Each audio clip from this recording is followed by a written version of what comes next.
Hello everyone, Mr. Lipchick here, and the topic of our discussion today is early India.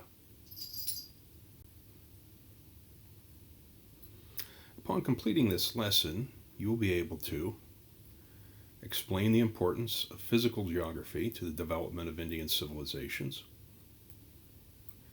identify the cultural impact of the Aryan invasion of India, connect the beliefs of Hinduism to the caste system and other elements of ancient Indian life and modern life in India. The essential question in this section will address what effects did geography, power, and social class have on the lives of the ancient Indian people? Ancient India had abundant water resources for agriculture. A high elevation zone in southern India, known as the Deccan Plateau, is a productive farming region, rich in mineral deposits. It is located between two mountain ranges, the eastern and western Ghats. And while it was geographically isolated, ancient India nevertheless traded extensively with other civilizations. India is not large enough to be considered a continent, but is large and separate enough to be known as a subcontinent.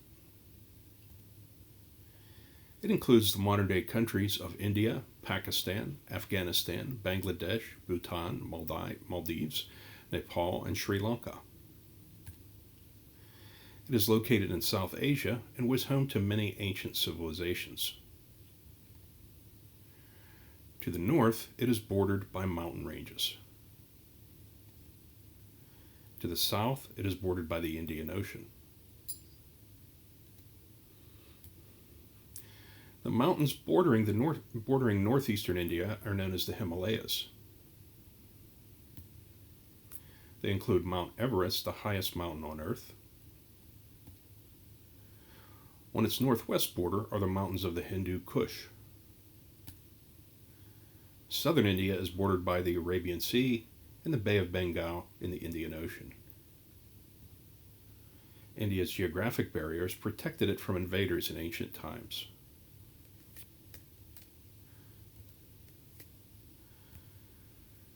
Two major rivers, the Indus and the Ganges, played a major role in Indian agriculture.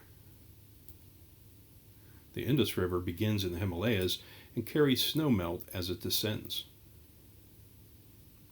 It creates a rich alluvial plain, which is a flat geographic area produced by the deposit of sediments by the Indus.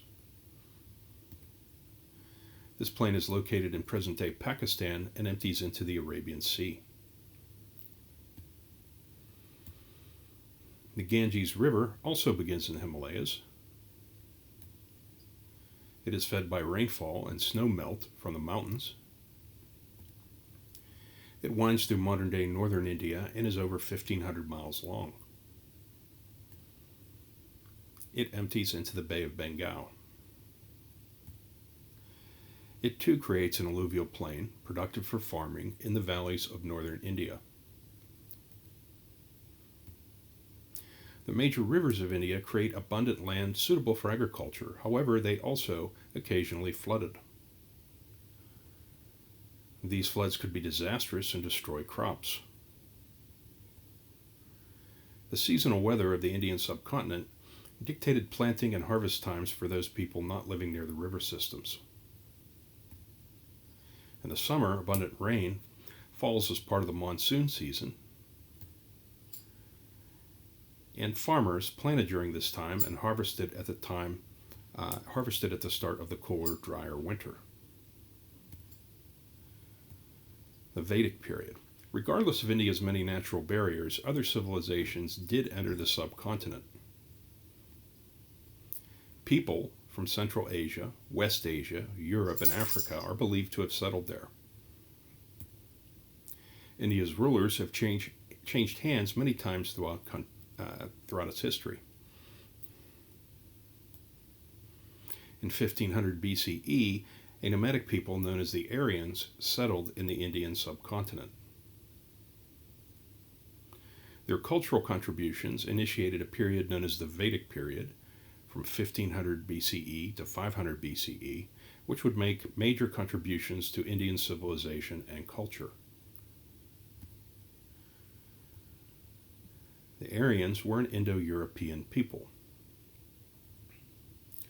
The origins of the Indo-Europeans are uncertain, however they spread their culture throughout Europe and Southwest Asia. English, for example, is an Indo-European language. Their period of Indian civilization gets its name from the Vedas, or sacred religious texts, at the heart of the Aryan religion. These texts recorded their sacred religious rituals. During the Vedic period, many elements of the Hindu religion, the most widely practiced in India, began to take form. The Vedas, a collection of religious traditions, ceremonies, stories, songs, and poems, were written in Sanskrit, an ancient written language. Many gods were worshipped, each associated with nature. All were united, however, in one supreme being, which would eventually be known as Brahma. The concept of divinely ordained social classes, or varnas, emerged during the Vedic period.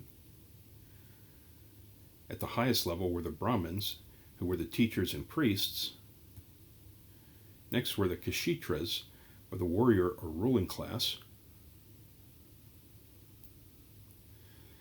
They in turn were followed by the Vyasas, a class of merchants, farmers, artisans, and herders. And in turn they were followed by a lower class of servants, or Sudras.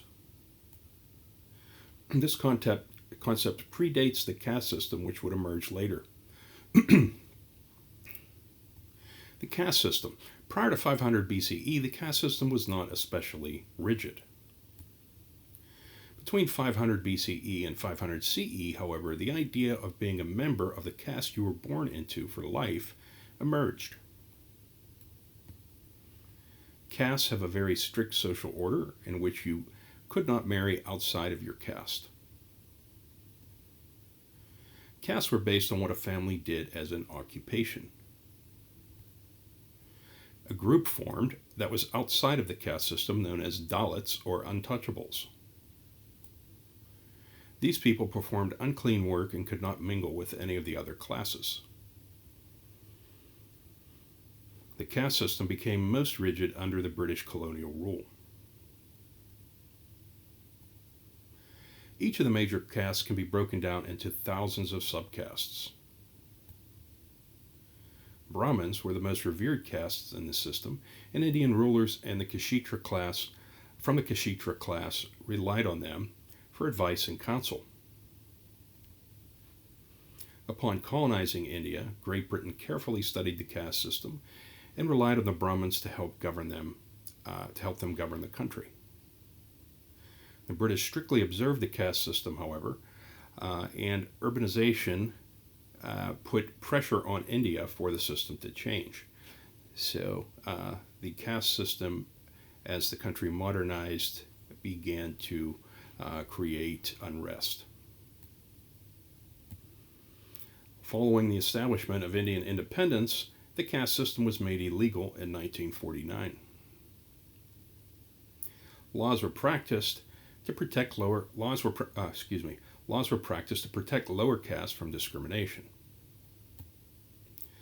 Economic inequality, however, is still widespread among the untouchables, who today are known as the Dalits. Prejudices, however, still exist within Indian society based upon caste. The Dalits continue to fight for their rights. That concludes our discussion. Thank you for attending, and I look forward to speaking with you soon. Have a great day. Bye-bye.